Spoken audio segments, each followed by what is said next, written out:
Comment utiliser ChatGPT de manière automatique pour cataloguer vos photos? Comment utiliser l'IA pour simplifier votre flux de travail photo avec la génération automatique des titres, légendes, mots-clés de vos photos? Attends. Donc, tu veux dire qu'en 2024, on ne peut même plus écrire ciel bleu tout seul? Le progrès, hein? T'inquiète pas René, c'est plus que ça. À la fin de cette vidéo, vous saurez comment utiliser un programme Python qui interagit avec les API d'OpenAI pour automatiser tout ce travail répétitif. Wow, Athènes un peu cow-boy, de quoi tu parles? Python? Tu pars en safari au fin fond de la jungle? API? C'est quoi ça?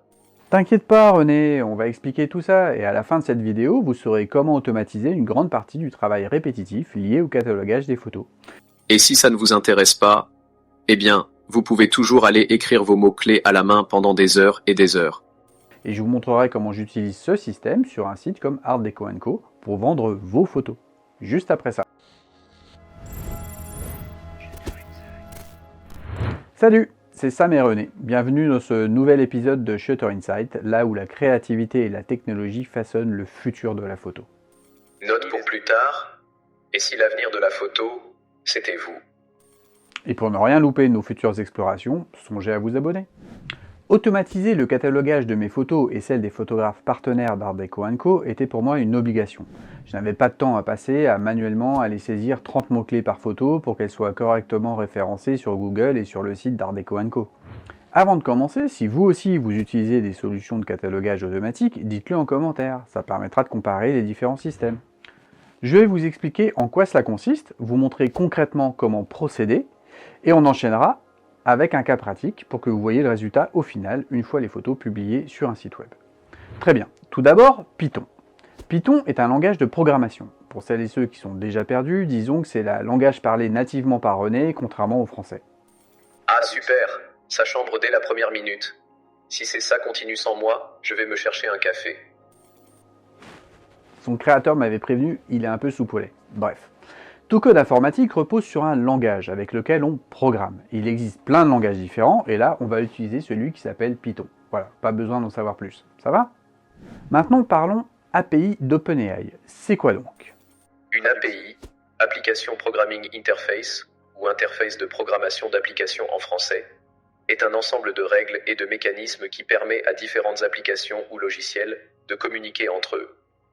OpenAI, l'éditeur de ChatGPT, met à disposition des développeurs informatiques un accès direct et payant à une partie des modèles d'intelligence artificielle utilisés par ChatGPT. À l'aide de programmes informatiques, écrits en Python par exemple, on va donc pouvoir interroger ces modèles comme on le ferait manuellement quand on va discuter avec ChatGPT, via ses API. Dans notre cas, on va utiliser un programme que René m'a aidé à écrire, oui parce que bon, à la base, moi je connais pas non plus le langage Python. Traduction. On fait bosser un robot pendant qu'on prépare son prochain shooting. Sympa l'idée, non? Bref, ce programme va parcourir un répertoire de notre ordinateur dans lequel sera stocké des photos et faire générer pour chacune de ces photos un titre, une légende et des mots-clés. Ces informations seront stockées à part dans un fichier que l'on pourra utiliser pour ensuite réintégrer ces informations dans les métadonnées de nos photos. Magique, non? Quel est l'avantage? On pourrait aller charger nos photos une par une dans ChatGPT et poser la question de générer ces titres, légendes, mots-clés. C'est ce que je vous ai montré dans une vidéo précédente. Je vous mets le lien dans la description. Là, on va se contenter de lancer une ligne de commande sur notre ordinateur et le tour est joué. Allez, démonstration. Donc nous voici dans Lightroom avec quelques photos que je vais vouloir intégrer sur mon site Art Deco & Co, renseignées avec les métadatas nécessaires pour pouvoir cataloguer les photos correctement et les retrouver facilement. Donc on peut voir que pour chacune des photos, il n'y a pas de mots-clés, il n'y a pas de titre, il n'y a pas de légende. Et donc aujourd'hui, on va voir comment faire ça de manière automatique. Donc, voici à quoi ressemble un programme Python. Donc c'est du code informatique dans un langage particulier. Ce qui est intéressant de voir, c'est cette partie-là.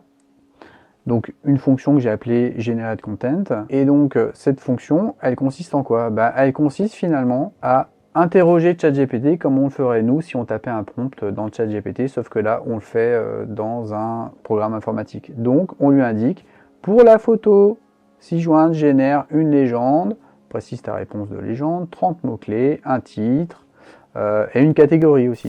Je ne vais pas m'appesantir sur ce code, mais sachez que c'est bien celui-ci qu'on va utiliser. Donc les photos qui sont dans Lightroom, On va aller voir dans l'explorateur, elles sont là. Et donc ce qu'on va faire, c'est qu'on va lancer le programme Python pour lui dire de s'occuper des photos qui sont dans ce répertoire.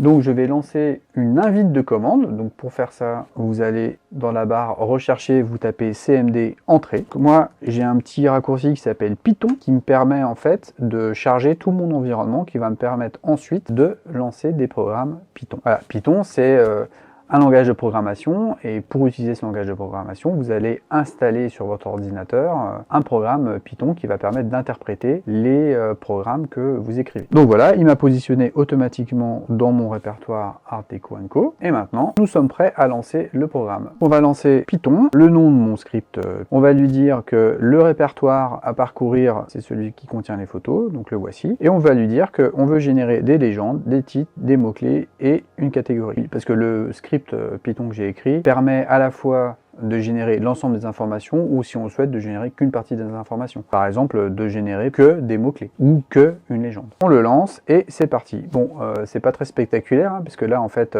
il est en train de réfléchir. Alors j'ai un petit truc dans mon script, c'est que je référence l'ensemble des titres de mes photos, et si jamais il génère un titre qui existe déjà, en fait il va boucler jusqu'à trouver un titre qui n'existe pas encore, de telle manière à ne pas avoir de doublon. Donc pendant que ça tourne, ce que je vais faire, c'est que je vais vous montrer comment ça se passe au niveau de OpenAI. Donc au niveau d'OpenAI, vous vous êtes créé un compte en tant que développeur d'API, et donc vous allez vous connecter à ce compte. On peut suivre en direct l'activité en cours sur l'utilisation de l'API. Voilà.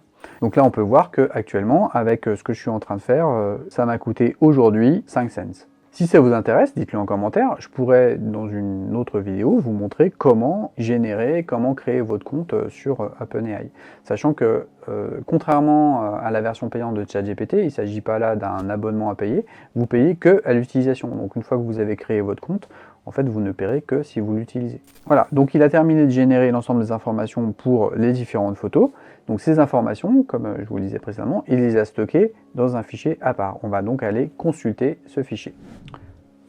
Le voici. Donc on voit qu'on a généré une en-tête à ce fichier, dans lequel on précise les différentes informations qu'il va contenir. Donc on a un file name, un titre, une légende, des mots-clés, une catégorie, et je rajoute automatiquement le nom d'un créateur et un copyright. Vous me voyez venir, en fait, ce fichier va nous servir à alimenter directement les métadonnées des photos avec un plugin Lightroom qui s'appelle LR Transporter, plugin pour lequel j'ai fait un tuto complet que vous pouvez retrouver en lien dans la description de cette vidéo. Très bien, donc on a ce fichier, on a les différentes informations, donc ce que je vous propose, c'est d'intégrer ces informations directement dans les métadonnées de nos photos. Pour ce faire, on va retourner dans Lightroom, voilà, on sélectionne toutes nos photos, on fait bibliothèque, module externe, import metadata using LR Transporter, on va aller chercher le fichier qui a été généré précédemment, on a fait notre mapping et on apporte les données. Donc on lui dit qu'on veut le faire que pour les photos qu'on a sélectionnées. On est au courant des risques et voilà. Et donc là, il a terminé, ça va très très vite. Et donc on se rend compte que pour chacune des photos, on se retrouve maintenant avec les mots-clés, on se retrouve avec un titre, on se retrouve avec une légende. Et automatiquement, en complément, on a le nom de l'artiste et le créateur. On a donc maintenant toutes nos photos qui sont cataloguées automatiquement par OpenAI. Maintenant que ces photos sont cataloguées, elles sont facilement intégrables dans un site web. Donc je vais vous montrer le résultat final sur mon site Art Deco & Co.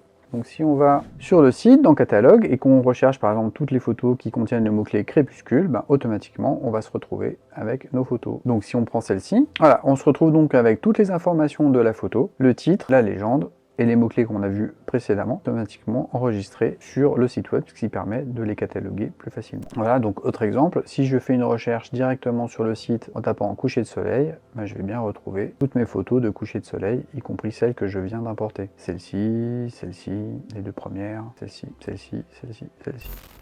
Si vous êtes photographe et que vous avez envie de tester ce workflow, n'hésitez pas à me contacter pour que je vous aide à mettre en place une solution similaire, ou vous pouvez commencer par aller sur Art Deco & Co pour voir comment tout cela peut se traduire en une véritable vitrine de votre travail. Aujourd'hui, on a vu comment utiliser un programme Python et l'IA d'OpenAI pour générer automatiquement des légendes, des mots-clés, des titres à vos photos, et comment les intégrer avec Lightroom, et enfin comment publier tout ça sur un site e-commerce. Dans une prochaine vidéo, on explorera davantage comment l'IA peut vous aider dans votre quotidien de photographe. Abonnez-vous pour ne rien manquer. Allez, à la prochaine!